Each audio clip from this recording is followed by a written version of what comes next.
A paz do Senhor a todos, uma boa tarde. Estou aqui em casa hoje iniciando mais uma aula de academia bíblica e vamos ler hoje o capítulo 3 da carta de Paulo aos Gálatas, onde nós estamos ainda tratando da nossa justificação pela fé. Essa é a nossa sexta aula, nosso sexto encontro. Espero que estejam todos bem e ainda possamos desfrutar juntos aqui desses versos, né? Nós vamos ler o capítulo 3 a partir do verso 15 até o verso 24, mas antes da leitura, eu queria refletir um pouco com você sobre o que nós vamos tratar hoje, algumas perguntas que talvez nessa caminhada que nós estamos tendo aqui nesta carta, seria bom a gente parar um pouco e pensar sobre isso, né? Então, veja, nós estamos sempre lá desde o início tratando a motivação, o testemunho do apóstolo Paulo, né? E o porquê ele está escrevendo esta carta aos irmãos lá da Galácia. Porque eles estavam, lembra, eu sempre tenho batido nessa tecla, voltando às práticas judaizantes, ou voltando à salvação pelas obras, ou às práticas da lei. Então isso incomodou muito o apóstolo Paulo, e ao ponto dele escrever esta magnífica carta, que é a carta que a gente trata como a nossa justificação pela fé. E aí, quando a gente vai lendo, se você é um bom ouvidor ou um avaliador de fatos e você começa a ponderar sobre as coisas que você ouviu, você deve estar se fazendo algumas perguntas, como às vezes eu fazia na minha vida. Peraí, mas então, se eu sou justificado apenas pela graça ou pela promessa que Deus fez, e eu já estou salvo em Cristo Jesus, então qual é a minha relação com a lei agora? Porque a lei existe, nós não podemos anular que a lei existe, ela foi dada por intermédio de Moisés. Deus deu a lei através do seu servo Moisés, ela chegou ao povo judeu. E nós temos estas questões na nossa vida prática, por exemplo. Como é que eu lido com o meu cônjuge? Né? Como é que eu lido com o meu patrão? Como é que eu sou como um patrão? Qual a minha relação com esse funcionário?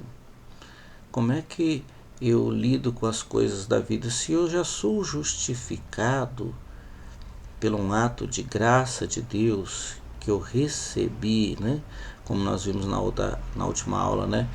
Abraão foi justificado porque ele creu, pelo um ato de fé, e não pelo um ato de obras de lei.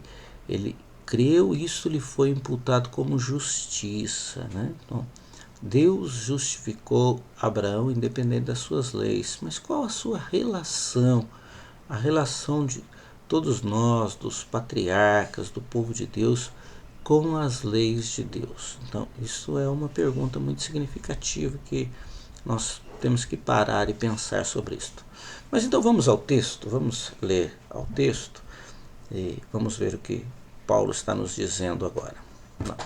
Verso 15 do capítulo 3. Irmãos, humanamente falando, ninguém pode anular um testamento depois de ratificado, nem acrescentar-lhe algo. Assim também, as promessas foram feitas a Abraão e ao seu descendente. A Escritura não diz "e aos seus descendentes", como se falasse de muitos, mas ao seu descendente, dando a entender que se trata de um só, isto é, Cristo. Quero dizer isto, a lei que veio 430 anos depois, não anula a aliança previamente estabelecida por Deus, de modo que venha a invalidar a promessa. Pois se a herança depende da lei, já não depende da promessa. Deus, porém, concedeu-a gratuitamente a Abraão mediante promessa. Qual era então o propósito da lei? Foi acrescentada por causa das transgressões, até que viesse o descendente a quem se referia a promessa, e foi promulgada por meio de anjos pela mão de um mediador. Contudo, o mediador representa mais de um. Deus, porém, é um. Então a lei opõe-se às promessas de Deus? De maneira nenhuma, pois se tivesse sido dada uma lei que pudesse conceder vida, certamente a justiça viria da lei. Mas a Escritura encerrou tudo debaixo do pecado, a fim de que a promessa, que pela fé em Jesus Cristo, fosse dada aos que creem. Antes que viesse essa fé, estávamos sob a custódia da lei, nela encerrados, até que a fé que haveria de vir fosse revelada. Assim, a lei foi o nosso tutor até Cristo, para que fôssemos justificados pela fé. Agora, porém, tendo chegado à fé, já não estamos sob o controle do tutor. Ok? Encerrando aqui o verso 25. O tutor aqui é a lei, né? Então, nós fizemos essa leitura e veja que agora Paulo está falando de formas interessantes, uma forma meio que humana, né, aos Gálatas. Ele está escrevendo isso a eles de uma forma bem humana. O que ele começa dizendo ali? Ele começa a falar de uma promessa, e ele usa um termo ali para que Deus estabelece essa promessa. Ele usa uma palavra que nós falamos como uma herança, né? Então eu tenho uma herança a receber, e essa herança foi uma forma, vamos dizer assim, que Deus fez um contrato com Abraão. Pronto. Basicamente isso. Como é que eu vou te explicar isso de uma forma bem compreensível? Então, como é que é uma herança? Uma herança é algo que alguém vai lá no cartório e registra lá: olha, eu vou deixar tal bem, eu vou deixar um bem para fulano de tal. Então, quando a pessoa morre, aquilo tem força de lei, e aquilo que está escrito ali passa a ser da pessoa que alguém deixou registrado lá em seu nome todos os seus bens, ok? Todos os que viviam do seu bem agora perdem tudo porque ficou agora na mão de uma outra pessoa. É mais ou menos isto. Então, assim, trocando aqui para nós entendermos claramente, o Paulo está usando esta linguagem aos Gálatas para que eles entendessem bem o que Deus fez através de Abraão. Por quê? Porque a promessa, isso que Paulo está dizendo, ela veio 430 anos antes da lei. E aí na cabeça dos judaizantes e talvez da igreja dos Gálatas, peraí, Deus fez uma promessa a Abraão e uma aliança que ele recebeu por fé. Agora ele é justificado mediante a fé. Mas 430 anos depois, Deus deu uma lei para que as pessoas agora fossem abençoadas por essa lei. E aí o que o Paulo vai dizer é que a lei não anula essa promessa. Porque se a lei anular a promessa, então nós não precisamos de Cristo. Pronto, fato.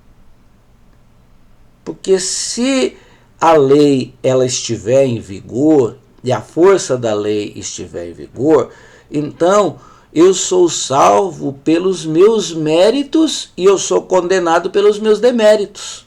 Pronto. Então toda a salvação, toda a minha justificação vai depender dos meus esforços próprios, né? Vai depender da minha capacidade de lidar com a lei de Deus.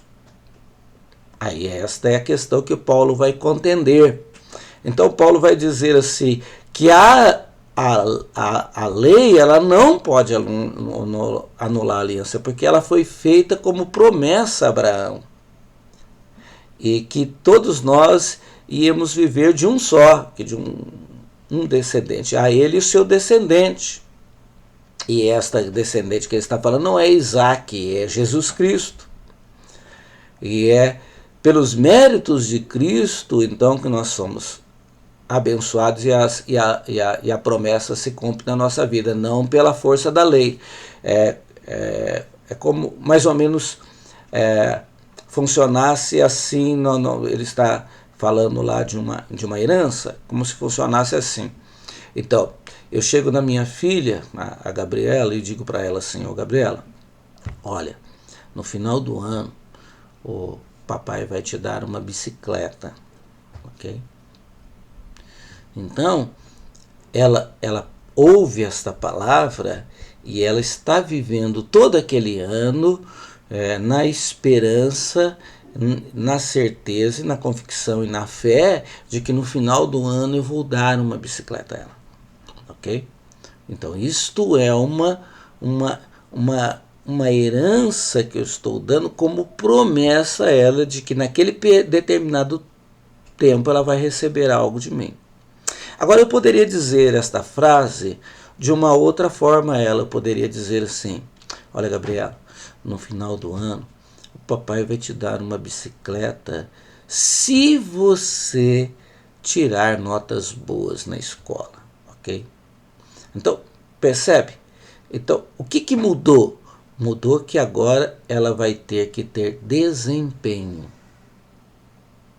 Desempenho. Então, a promessa que eu estou dando a ela não depende mais somente de quem está prometendo, mas de quem está cumprindo os requisitos da promessa. Então ela vai ter que ter desempenho para ela alcançar a promessa, que é uma bicicleta no final do ano.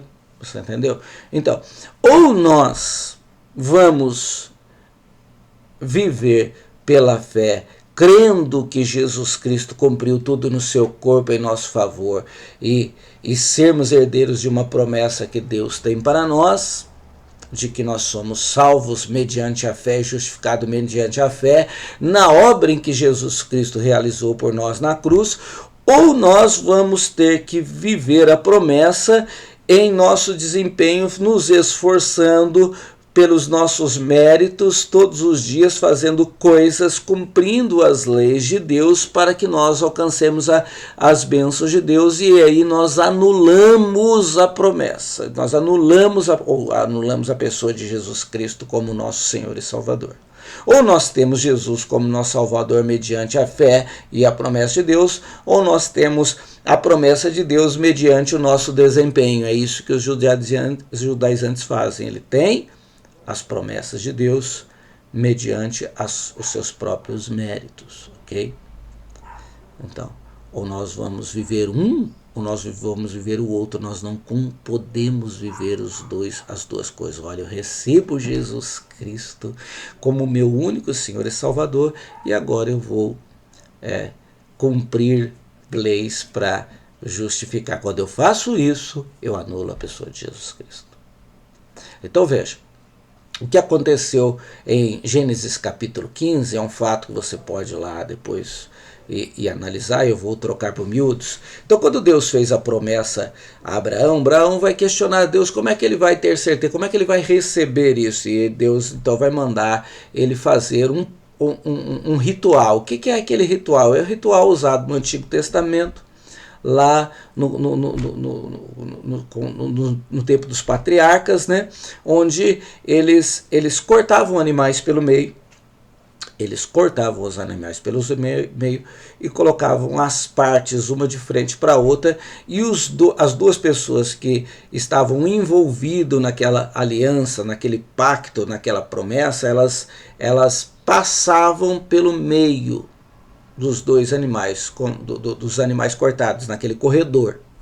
Era assim que era feito um contrato de compromisso. Então, por exemplo, aquelas partes eram testemunha entre as duas pessoas que estavam no contrato, de que se algum dos dois descumprisse a sua parte, eles deveriam ser como aqueles animais cortados, né? Punidos, vamos dizer assim, punidos. Esta era uma forma contratual lá no Antigo Testamento. Aí o que acontece? Acontece que, ao Abraão cortar os animais, sacrificar os animais e colocar as partes uma entre outras, Deus colocou um profundo sono em Abraão. Abraão dormiu e apenas um fogo, que é representado pelo próprio Deus, caminhou entre as partes. O que Deus estava sinalizando é que apenas ele faria todo o trabalho e que Abraão receberia apenas como promessa, que não dependia do esforço de Abraão, mas que dependia de um sacrifício do próprio Deus que foi feito em seu Filho Jesus Cristo, a sua morte na cruz. Então, a morte de Jesus na cruz é um cumprimento desta aliança firmada com Abraão. Ok? Então, esclarecendo, ou resumindo, nós entendemos que nós recebemos Jesus Cristo pela fé, cremos que ele fez tudo por nós, que nós somos justificados e que nós nos apropriamos dessa bênção porque ele se sacrificou, morreu por nós naquela cruz. Ok. Perfeito? Ok. Então para que serve a lei? Então, qual que foi o propósito da lei? Paulo vai perguntar isso no verso 19 do texto que nós estamos lendo. Então, qual que era o propósito da lei? Para que serve? Já que ela veio. Né? Então, a lei, ela não vem como uma bênção na nossa vida. Ela não veio para trazer uma relação amigável, vamos dizer assim, para nós. Ela veio simplesmente para escurecer o céu. É isso mesmo. A lei veio nos mostrar a nossa incapacidade que nós temos de ser justificados pelos nossos próprios méritos. A lei é o aio, é o pedagogo, é o professor que estava lá na casa de geralmente um grego, na casa de um romano, educando o seu filho. Ele era o pedagogo, o paidagogos, né?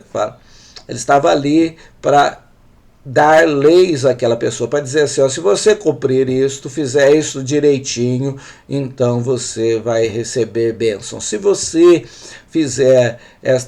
não cumprir essas coisas e fizer essas coisas erradas, você vai ser punido, castigado por isso. Então, quem vive debaixo da lei, geralmente ela vive essa relação de que eu tenho que fazer coisas para ser abençoado, eu tenho que me esforçar para receber as bênçãos de Deus, ou eu vivo num sistema também de altos e baixos, porque quando eu estou fazendo as coisas boas e certas, eu me alegro, mas quando eu cometo falhas e eu erro, e eu cometo transgressões, então pesa sobre mim os meus fracassos, né? Então eu vivo sempre esse momento de altos e baixos por causa da minha relação com lei. Então, como diz John Stott, é como se nós tivéssemos, como se tirasse o nosso manto e revelasse toda a nossa nudez, a nossa incapacidade de sermos cumpridores de lei, né? A gente vive encoberto com um manto, nós nos apresentamos muito bem, nós falamos muito bem, nós temos uma linguagem muito santa, mas quando nos desnuda, tira essa capa que está sobre nós, o que resta é um pecador. É isso que nós somos. Então a lei serve para isso, para mostrar a pessoa, o pecador que você é, para revelar a sua incapacidade de cumprir a própria lei e por isso reconhecer que nós precisamos de um Salvador. Então a lei, como eu disse, é aquele céu escuro, né? Quem fala isso é Timothy Keller, diz aquele céu escuro que quando você olha para ele e a estrela aparece lá e ela brilha, então você vê a intensidade do brilho das estrelas. Então, a lei é isto, diz John Stott, que quanto mais nós vemos as nossas trevas, a nossa escuridão, nós vamos ver, Timothy Keller fala isso, nós vamos ver a graça que há em Deus Pai, né? A luz vai brilhar, Jesus Cristo vai brilhar. Então a lei nos conduz, é um aio, diz o apóstolo Paulo, ela nos conduz até Cristo. Eu vejo a minha necessidade que eu tenho de um Salvador, eu vejo a minha incapacidade de agradar a Deus, eu vejo a minha incapacidade de cumprir a lei, eu vejo as minhas trevas, a minha escuridão, e eu vejo a glória de Deus na face de Cristo Jesus, e isso é maravilhoso. Isto é maravilhoso. Isto é importante mais.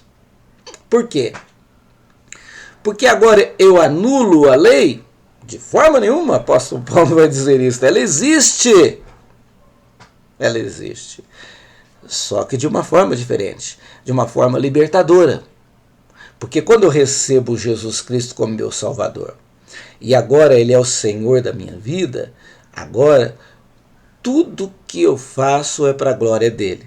Então, eu posso falhar, e eu tenho certeza disso, eu vou falhar, mas eu tenho um mediador, um justificador, alguém que já fez. Então não pesa mais sobre mim esta questão de que eu desagradei a Deus, eu não consegui ser um exemplo de cristão, mas Cristo conseguiu. Você entendeu?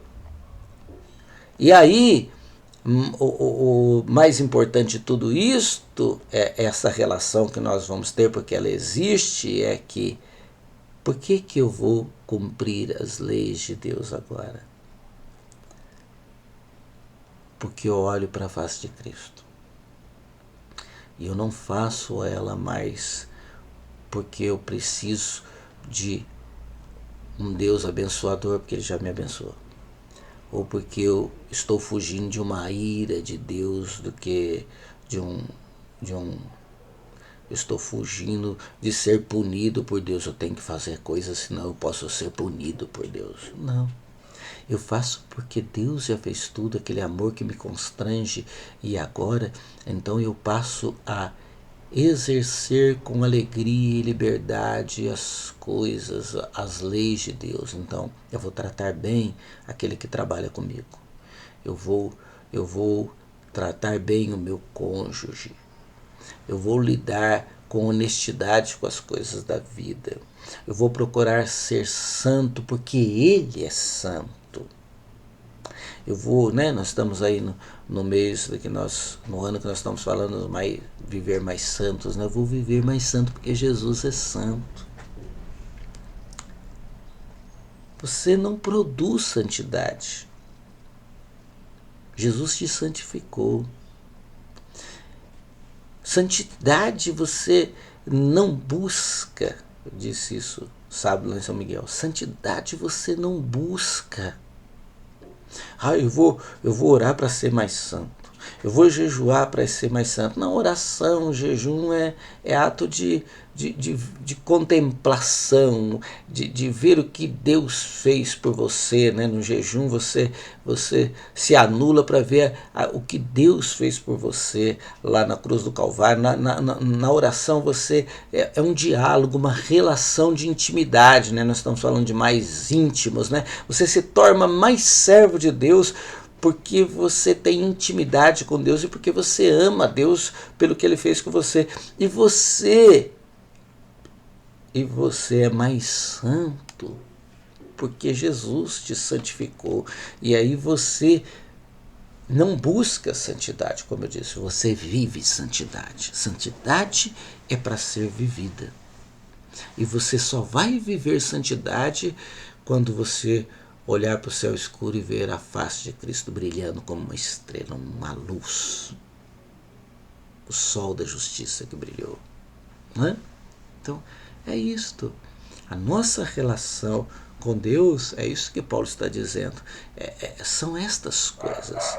Jesus morreu, bem simples, resumido. Jesus morreu, eu o recebi por fé, eu sou já um herdeiro de uma promessa, eu tenho vida eterna, todas as bênçãos de Deus já estão disponíveis a mim, independente das minhas capacidades, independente das minhas habilidades, todas elas estão disponíveis a mim. Eu vivo de glória em glória todos os dias e eu não preciso de mais nada senão de Cristo Jesus. Mas eu vou fazer coisas. Eu vou fazer coisas não para obter nada. Eu vou fazer coisas porque é o mínimo. Porque eu estou vivendo de forma santa, justa. Porque eu estou vivendo para a glória do Pai, porque eu estou vivendo para a glória de Deus, porque eu estou vivendo para agradar a Deus, não porque Ele está me cobrando isto, mas porque Ele fez isto por mim e eu quero ser o seu imitador. Simples. O Evangelho é muito simples. Eu sempre digo isso. O Evangelho é muito simples. Então não ponha fardos sobre você. Desfrute do que Jesus fez por você. Receba por fé e viva o que Jesus fez por você.